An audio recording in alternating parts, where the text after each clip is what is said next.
Dear students, आज का हमारा जो अध्याय है वह लक्ष्य से जुड़ा हुआ है। लक्ष्य ग्रह व्यवस्था का एक उत्प्रेरक तत्व होता है। पारिवारिक जीवन में सुख, आराम, आनंद, संतोष एवं सफलता को प्राप्त करने के लिए लक्ष्य को प्राप्त किया जाना बहुत ही आवश्यक होता है।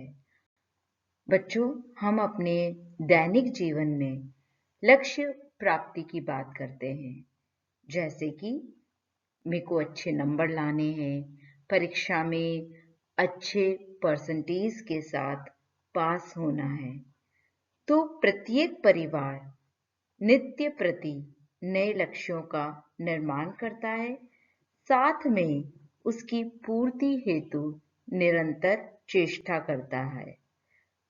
लक्ष्य जो होते हैं वह जीवन के वे साध्य होते हैं जिन्हें प्राप्त करने के लिए प्रत्येक व्यक्ति या परिवार प्रयत्नशील रहता है और उसकी प्राप्ति करता है। लक्ष्य या गोल्स को जब हम परिभाषित करते हैं तो निकल एवं डॉर्सी के अनुसार लक्ष्य जो होता है वह एक अंतिम बिंदु है जिसकी प्राप्ति हेतु व्यक्ति और परिवार कार्य करने की इच्छा रखता है। बच्चों, हमें ये पता है कि हमारा ये लक्ष्य है, तो इसको प्राप्त करने के लिए वह व्यक्ति या उसका परिवार कार्य करेगा या कार्य करने की इच्छा रखेगा तो वह उन लक्ष्य को प्राप्त कर पाएगा। जैसे आपको पता है कि एग्जाम में अच्छे नंबर लाने हैं, तो उन अच्छे नंबर को प्राप्त करने के लिए आप रोज कॉलेज जाओगे, रोज की पढ़ाई रोज करोगे, साथ में उसका रिवीजन करोगे, एग्जाम टाइम में वापस से उसको अच्छे से रिवाइज्ड और लर्न करोगे, तो आपके लक्ष्य की प्राप्ति होगी। यानी लक्ष्य जो है वह एक अंतिम बिंदु है और इसको प्राप्त करने के लिए व्यक्ति और परिवार जो होता है वह कार्य करने की इच्छा रखता है। सामान्य अर्थों में लक्ष्य जीवन के वे साध्य होते हैं जिन्हें प्राप्त करने के लिए प्रत्येक व्यक्ति या परिवार जो होता है वह प्रयत्नशील रहता है। लक्ष्य मूल्य से अधिक स्पष्ट एवं निश्चित होते हैं। हमने पहले कहा था मूल्य अस्पष्ट और अनिश्चित है, जबकि जो लक्ष्य या गोल्स हैं वह मूल्य से अधिक स्पष्ट और निश्चित होते हैं क्योंकि इन्हें प्राप्त किया जा सकता है। इसको हम एक उदाहरण से भी समझ सकते हैं, जैसे कि प्रेम एक मूल्य है, इसे दूसरे के सामने प्रकट किया जा सकता है, इसको अनुभव किया जा सकता है, परंतु इसे आसानी से स्पष्ट या परिभाषित या डिफाइन नहीं कर सकते हैं। परंतु स्वयं का मकान बनाना है, यदि हमें किसी गाड़ी को खरीदना है, यात्रा करनी है और ये हमारा लक्ष्य है, तो इसे आसानी से हम समझा सकते हैं या परिभाषित कर सकते हैं। यानी लक्ष्य जो होते हैं वह अधिक स्पष्ट होते हैं और निश्चित होते हैं। लक्ष्य जो होते हैं वह एक उद्देश्य है जिसकी प्राप्ति के लिए हम तत्पर रहते हैं और इसे प्राप्त करने के लिए नई तकनीक, कार्यप्रणाली, विधियां, तरीके व कार्यक्रम तय करते हैं और इसके द्वारा लक्ष्यों की पूर्ति करते हैं। इससे व्यक्ति के जीवन में सुख एवं संतोष मिलता है। अधिकांश पारिवारिक लक्ष्यों का निर्माण ही इसी उद्देश्य से किया जाता है। यानी लक्ष्य जो होते हैं निरंतर चलने वाली प्रक्रिया होते हैं जो जीवन पर्यंत चलते रहते हैं और इसे प्राप्त करने के लिए व्यक्ति जो होता है अपने मूल्यों, अपनी इच्छाओं, विचारधाराओं और अपनी अभिवृत्तियों में परिवर्तन करता रहता है।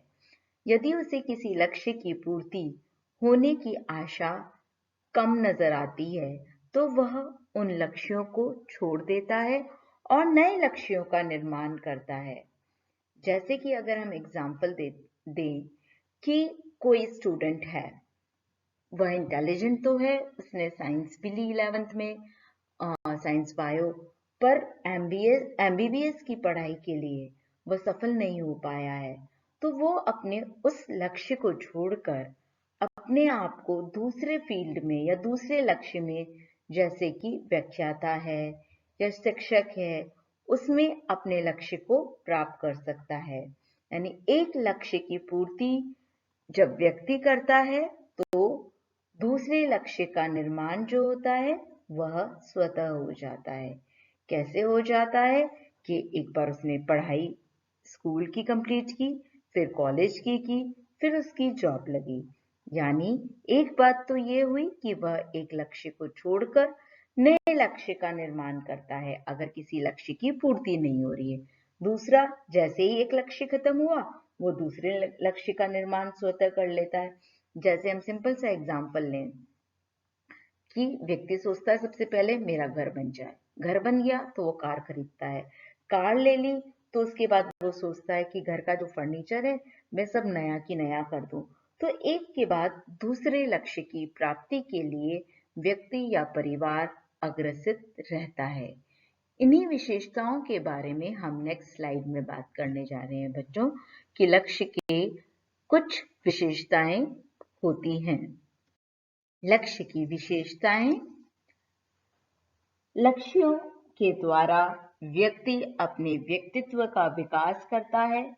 सुनियोजित लक्ष्य व्यक्ति की रुचि, अभिवृत्ति, इच्छाओं की पूर्ति करते हैं, साथ ही वह व्यक्ति के जीवन को सफल बनाने का कार्य करते हैं। यानी व्यक्ति के व्यक्तित्व का विकास करने का कार्य करते हैं। दूसरी विशेषता है लक्ष्य निर्माण एक सतत प्रक्रिया है। यदि परिवार में व्यक्ति अपनी इच्छा को पूरा करना चाहता है तो लक्ष्य स्वयं ही निर्मित हो जाते हैं।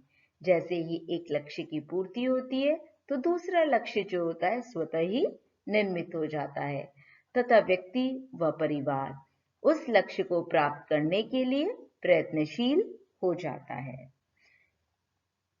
तीसरा जो होता है वह है लक्ष्य जो है वह परिवर्तनशील होते हैं, अर्थात इच्छा, रुचि, आवश्यकता में परिवर्तन आ जाने से लक्ष्य जो होते हैं वह भी परिवर्तित हो जाते हैं और यह जो है एक स्वाभाविक प्रक्रिया होती है। नेक्स्ट पॉइंट है लक्ष्य समय पर आधारित होते हैं। कुछ कम समय में संपूर्ण हो जाते हैं या पूर्ण हो जाते हैं, उन्हें छोटे लक्ष्य कहा जाता है। कुछ लक्ष्य इन छोटे छोटे लक्ष्यों के समूह को जोड़कर पूरा होते हैं, जैसे कि शिक्षा है या स्वास्थ्य है। शिक्षा में आप पहले स्कूल की पढ़ाई करते हैं, फिर कॉलेज की पढ़ाई करते हैं, उसके बाद अगर आप पीजी वगैरह कर रहे हैं तो उसकी पढ़ाई करते हैं। यानी लक्ष्य जो है वह समय पर आधारित होते हैं और कई बार कई सारे छोटे छोटे लक्ष्यों के समूह को जोड़कर एक बड़ा लक्ष्य को प्राप्त किया जाता है। नेक्स्ट है लक्ष्य जो होते हैं वह मूल्यों पर आधारित होते हैं, अर्थात हमारे जो लक्ष्य हैं वह हमारी वैल्यूज पर बेस्ड होते हैं। यदि एक व्यक्ति के मूल्य बुद्धिमत्ता और उच्च शिक्षा के हैं तब वह लक्ष्यों के निर्माण में शिक्षा को प्राथमिकता देने का कार्य करता है। नेक्स्ट है लक्ष्य व्यक्तिगत और सामूहिक दोनों होते हैं। हर व्यक्ति का अपने व्यक्तिगत जीवन का लक्ष्य होता है और साथ ही एक परिवार के सदस्य के रूप में सामूहिक लक्ष्य भी होते हैं। यानी कुछ लक्ष्य तो उसके व्यक्तिगत यानी पर्सनल होते हैं और कुछ क्योंकि वो परिवार में रह रहा है तो कुछ लक्ष्य जो हैं वह पारिवारिक लक्ष्य भी होते हैं। यानी हमने अभी तक इसकी विशेषताओं में देखा कि लक्ष्य व्यक्तित्व का विकास करते हैं, एक सतत चलने वाली प्रक्रिया है, यानी एक लक्ष्य खत्म हुआ दूसरा चालू हुआ। लक्ष्य कई बार परिवर्तनशील होते हैं, जो कि रुचि के अनुसार, आवश्यकता के अनुसार, इच्छा के अनुसार परिवर्तित होते रहते हैं। साथ में लक्ष्य जो होते हैं वह समय पर आधारित होते हैं। कई सारे छोटे छोटे लक्ष्य मिलके और एक बड़े लक्ष्य का निर्माण करते हैं। इसी तरीके से लक्ष्य जो है वह मूल्यों पर भी आधारित होते हैं, यानी वैल्यू बेस्ड होते हैं। साथ में कुछ लक्ष्य व्यक्तिगत होते हैं और कुछ लक्ष्य सामूहिक होते हैं। लक्ष्य जो होते हैं वह व्यवहारिक एवं यथार्थवाद होने चाहिए, जिन्हें पूरा करना संभव हो और शीघ्रता से प्राप्त किया जा सके। जैसे अच्छा स्वास्थ्य जैसा लक्ष्य बनाकर संतुलित भोजन एवं व्यायाम दिनचर्या में रखकर लक्ष्य प्राप्ति की जा सकती है। यानी हमारे ये लक्ष्य जो हैं हमेशा व्यवहारिक और यथार्थवादी होने चाहिए और इसको पूरा हम कर सकें। अगर हमारा जो लक्ष्य है वो अच्छा स्वास्थ्य का है, तो उसके लिए हम क्या कर सकते हैं कि अपनी जो डाइट है उस डाइट को कंट्रोल करें या उसको बैलेंस करें। साथ में जो हमारी दिनचर्या है उसके अंदर कुछ एक्सरसाइज को डालें या वॉक को डालें, जिसके द्वारा कि हम इस लक्ष्य की प्राप्ति कर पाएं। नेक्स्ट लक्ष्य की विशेषता है बच्चों, लक्ष्यों का निर्माण साधनों की उपलब्धता को ध्यान में रखकर करना चाहिए। यानी कि हमारे पास क्या क्या साधन है, क्या धन है, समय है, शक्ति है, उसको ध्यान में रखकर और हमारे लक्ष्यों को निर्धारित करना चाहिए। अगर हम हमारे पास जो साधन है उसकी उपलब्धता को ध्यान नहीं रखेंगे तो लक्ष्यों की प्राप्ति भी नहीं की जा सकती है। लक्ष्य जो है समाज से प्रभावित होते हैं।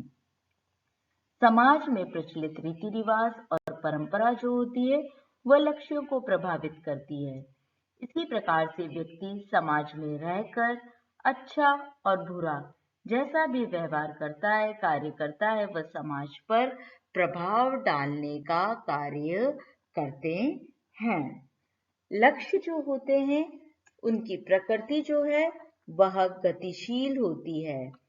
एक लक्ष्य का प्रभाव दूसरे पर, दूसरे का तीसरे पर, तीसरे का चौथे पर, इसी तरह से अनेक लक्ष्यों पे पड़ता है।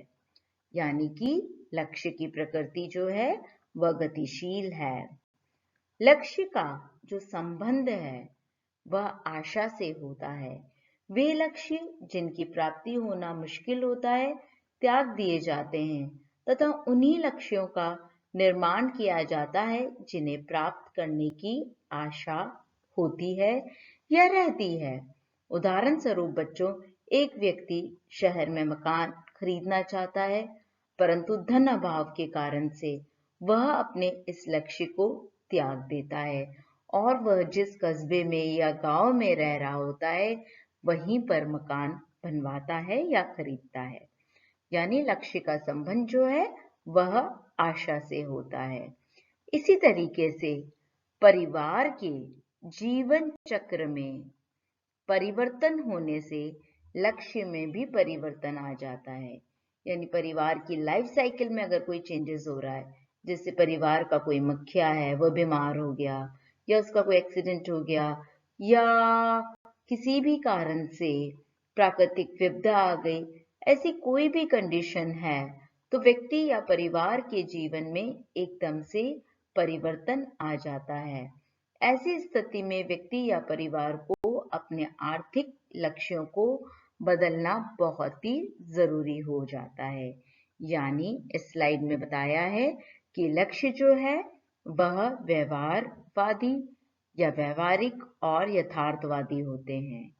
साथ में साधनों की जो उपलब्धता है उनको ध्यान में रखकर लक्ष्यों का निर्माण करना चाहिए। लक्ष्य जो है वह समाज के द्वारा, जिसमें कि व्यक्ति रह रहा है, उसके द्वारा प्रभावित होते हैं। साथ में लक्ष्य की जो प्रकृति है वह गतिशील होती है।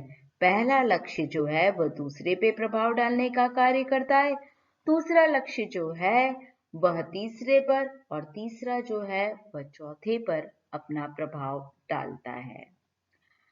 इसी तरीके से लक्ष्य का संबंध जो है बच्चों, वह आशा से होता है। वे लक्ष्य जिनकी प्राप्ति मुश्किल से होती है, हम उन्हें त्याग देते हैं और नए लक्ष्यों का निर्माण करते हैं और उसकी पूर्ति करते हैं।